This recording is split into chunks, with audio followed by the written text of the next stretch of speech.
Kjo është pamja që të ofron qendra e Shkodrës këtë të diel, e thuajse në çdo ditë të javës. Hapësira në zemër të qytetit është kthyer në vend parkimi autobusësh dhe furgonesh, për shkak të mungesës së një terminali funksional. Pamje paradoksale, që nuk e gjen në asnjë vend tjetër të zhvilluar, ku kaosi që krijohet në trafik dhe imazhi nuk ka nevojë për shumë komente.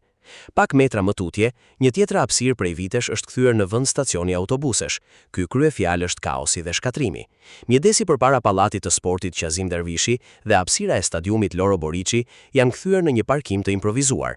Përpasoj, janë dëmtuar pllakat dekorative, ku përveç vështirësisë në qarkullim, imazhi që përcjelli në hapësirën përreth këtij mjedisi sportiv është e shëmtuar, duke ngjarë me një zonë të dalë nga lufta. Qytetarët shprehen se ndërtimi i një terminali të dedikuar është një domosdoshmëri, ndërsa parkimi i mjeteve të transportit në zemër të qytetit jo vetëm rëndon trafikun, por krijon edhe një imazh jo të favorshëm për turistët e shumtë që vizitojnë Shkodrën. Mes qytetit pengojnë trafikun e njerëzve.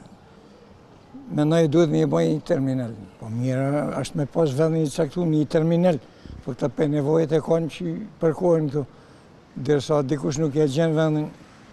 Autobusa që rrini tu është bëha mirë pas terminalin, edhe për pushim, edhe për lëvizje njerëzish. Jam edhe të rrugëve të blloku çakullim. Unë me bicikletë, orda, ne e zonën, a ne e zonën.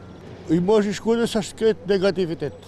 Se duhet vjen me makinë, dal më parku me makinë vet, kur shef makina s'ka ku shkon, kur s'dina na ku më shku, pa i vjen për rrugët.